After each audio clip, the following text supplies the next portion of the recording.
यथार्थ लर्निंग के online platform पे आपका स्वागत है।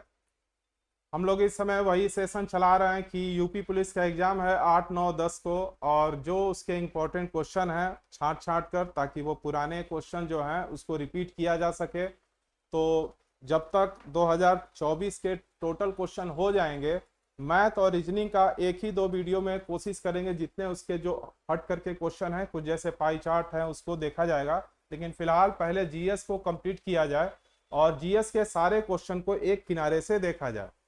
आप लोग भी क्या करें कि जो हिस्ट्री के क्वेश्चन हैं, जैसे सामाजिक धार्मिक संस्थाएं हैं, या फिर नारा हो गया, नृत्य हो गया, जितने भी चीजें हैं इसको कंप्लीट करते जाइए। बेसिक चीजें, पुरानी चीजों को जितना हो रिवीजन करिए। अब उतना समय नहीं रह गया है, क्योंकि 20-25 दिन आपको तुरंत निकल जाएगा। और गर्मी जो इस समय चल रहा है, इसका फायदा उठाते हुए आप क्या करिए, उसको कंप्लीट कर लीजिए। डेली एक बच्चे को यह करना चाहिए कम से कम कि 8, ये जैसे हम लोग का 38-37 का ये है आपका सेट पेपर का एग्जाम का जो सिलेबस है। निगेटिव मार्किंग तो इस बार है नहीं, तो कोशिश करिए कि 2 घंटा 2 घंटा 2 घंटा और 2 घंटा का वह क्वेश्चन लगाएं जो आयोग द्वारा पीछे पूछे गए हैं। मैथ कहीं लगाइए कि पीछे ये पूछा था कैसे लगा है, और फिर हिंदी का भी वही काम करिए, रीजनिंग का भी यही काम करिए। 3 काम तो आपका बहुत अच्छे से हो जाएगा। रहा बात जीएस का, जीएस में पुराने प्रश्न को तो देखिए ही, सेक्टर देखिए कहां से पूछा है। कोयला पूछा है तो कोयला से क्वेश्चन और भी क्या बन सकता है वो देख लीजिए। मानवाधिकार पूछा है तो मानवाधिकार से खाली वही क्वेश्चन नहीं जो आया है, उससे संबंधित टॉपिक को देख लीजिए, क्योंकि वो चिन्हित लेसन है। आयोग बार बार इन चीजों को पूछता है और उस पर काम करिए। और उसके बाद यही नहीं कि यही हो गया 8 घंटा बस हो गया, क्या ये 8 घंटा तो केवल रिवीजन के लिए है, बाकी आप 4-5 घंटा जीएस तो और पढ़िए ही। अरे आप नहीं पढ़ेंगे, दूसरा बच्चा तो पढ़ेगा ही। जो बच्चे दिल्ली, इलाहाबाद, पटना निकलते हैं तैयारी करने के लिए, वो फुल टाइम देते हैं 24 घंटे में। यहाँ तो बच्चे हम देखते हैं नॉर्मली, जो मतलब बच्चे फैमिली के साथ होते हैं, वो लगभग 5-6 घंटा पढ़ लें तो काफी है। वो भी लाइब्रेरी जाएंगे, थोड़ा बहुत पढ़ेंगे। एक तो सोपीस होता है कि लाइब्रेरी गए और रियल पढ़ाई की, और एक बच्चा होता है कि लाइब्रेरी गए, कंडीशन बना लिए, टेबल उबल पर बैठ गया, लेकिन पढ़ाई नहीं किए, रील घसका रहे हैं, दोस्तों से केवनी मार मार के बतिया रहे हैं। तो उससे कोई मतलब होने वाला है नहीं। आपको क्या करना है, सीरियस रहिए, नहीं तो ऐसे ही किनारे छांट दिए जाएंगे। होमगार्ड का भी रिजल्ट आएगा, देखिएगा कहीं इसमें भी फेल होंगे बच्चे। तो ऐसा ना हो। होमगार्ड को वैसे पेपर उसका हल्के में नहीं है, उसमें फेल होना बहुत आम की बात होगी। चलो हम होमगार्ड में फेल हुए हैं, पेपर यूपीएससी का देखे आए थे, वो तो एक थोड़ा दूसरा ही लेवल हो गया था, लेकिन है तो पद होमगार्ड का ही। कॉन्फिडेंस तो उससे लो होता ही है। तो लो उस बच्चे का होता है जो मेहनत करे। जो मेहनत ना करे उसके लिए सारा एग्जाम एक ही है, चाहे वो यूपीएससी का दे चाहे पुलिस का दे, एग्जाम में बैठना है केवल। तो करना है ये 8 घंटा तो पढ़िए ही आप।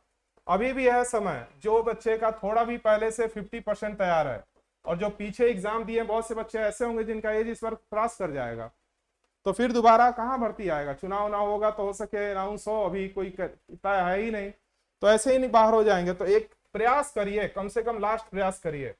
तो ये सारे प्रश्न को ऐसे ही बार बार बोलते हैं हम, एक ही चीज बार बार बोलना ठीक नहीं है कि ऐसे ही नहीं लिखा गया है, इसको छांटा गया है, खंगाला गया है कि पीछे कौन से क्वेश्चन को बार बार पूछा गया है और कौन से इसके चॉइस सेक्टर हैं। अगर पुराने पैटर्न पे क्वेश्चन बनता है तो ये इंपॉर्टेंट इसके सेक्टर है।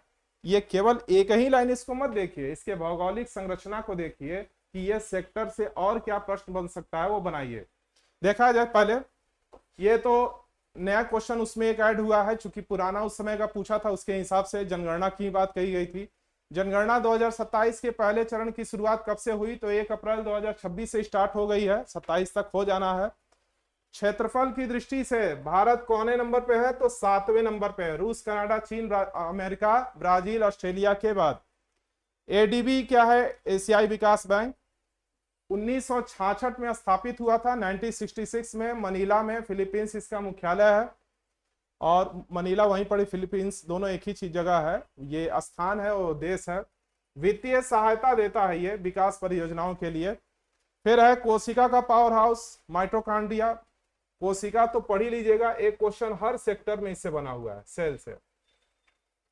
यूपी में राष्ट्रीय शुगर संस्थान, सरकरा संस्थान, तो कहां पे है, तो कानपुर में है। कब से है, तो 1936 से। भारत के संविधान के अनुसार 7वीं अनुसूची राज्यों का विषय है, 7वीं अनुसूची है ना, संघ राज्य समवर्ती 47 से 52 है, 66 से 61 हो गए और 97 से 100 हो गए। सब देख लीजिएगा कौन राज्य का है कौन संघ का है।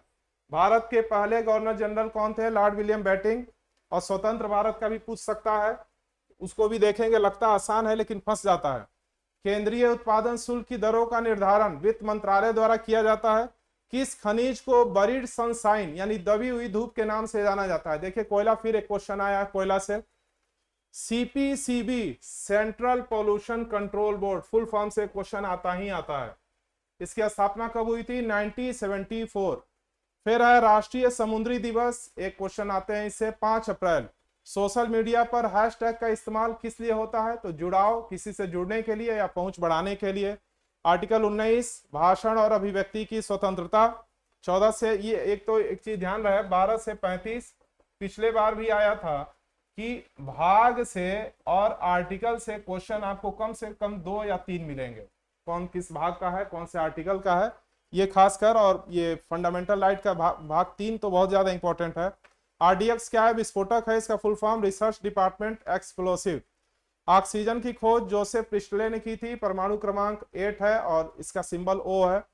सिंधु जल संधि पर वर्ष 1960 में हस्ताक्षर हुआ था, जिसमें पश्चिमी नदियां सिंधु, झेलम और चिनाब पाकिस्तान को और पूर्वी नदियां रावी, ब्यास, सतलज को एग्रीमेंट हुआ था। अभी कुछ दिन पहले विवाद का भी विषय रहा था कि भारत कह रहा था हम इसको रोक देंगे, पर इतना आसानी से संभव नहीं है, लॉन्ग टर्म में ये किया जा सकता है। सोफिया किस देश की राजधानी है? बुल्गारिया। किसने सुझाव दिया हर किसी का एक विशिष्ट रक्त समूह होता है? लैंडस्टीनर। PMJDY क्या है? प्रधानमंत्री जनधन योजना, 28 अगस्त 2014 से इसमें पैसा आने वाला था, बहुत से लोग खुलवाए, लेकिन बाद में इसकी मतलब ये विपक्ष का कहना था। अंकटाड क्या है? United nation conference on trade and development, 1964 में इसका मुख्यालय जेनेवा है। जेनेवा कहाँ पड़ता है? स्विट्जरलैंड।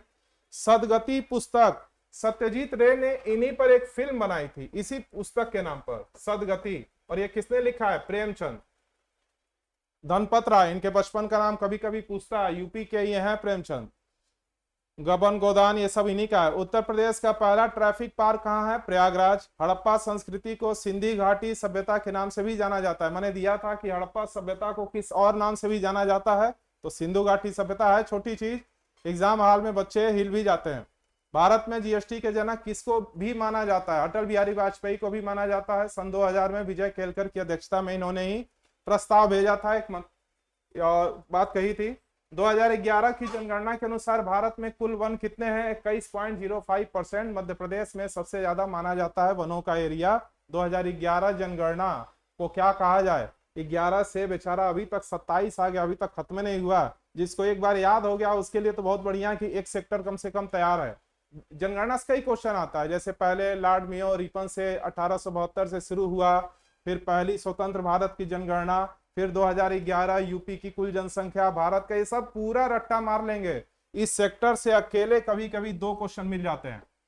आरओ का अगर बच्चा कोई एग्जाम दिया होगा तो उसको आइडिया होगा कि जनगणना कितना इंपॉर्टेंट सेक्टर है, 4-5 क्वेश्चन मिलते हैं इससे। तो पुलिस की बात हो रही है फिलहाल, तो यूपी पुलिस में आपका यूपी का कल्चर तो तैयार ही हो, पीछे के जो क्वेश्चन बने हुए थे वो भी तैयार हो, और सिलेबस को होम गार्ड का बार बार कहते हैं सोच करके हाथ छोड़िए नहीं, पकड़े रहिए। और इस बार और एक चीज ध्यान रहे कि 150 क्वेश्चन है, बार बार हम कहते हैं 150 क्वेश्चन है और 120 मिनट है। इतना भी समय नहीं मिलेगा कि ये क्वेश्चन पर दोबारा जांच करें मैथ, रीजनिंग, हिंदी के लिए।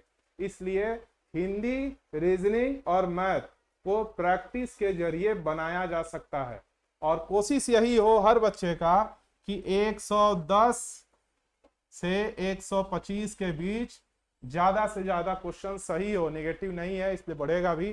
कोशिश करिए कि जो क्वेश्चन बिल्कुल नहीं आता है उस पर ना ही हाथ उठाएं तो ज्यादा अच्छा है। चलिए ठीक है।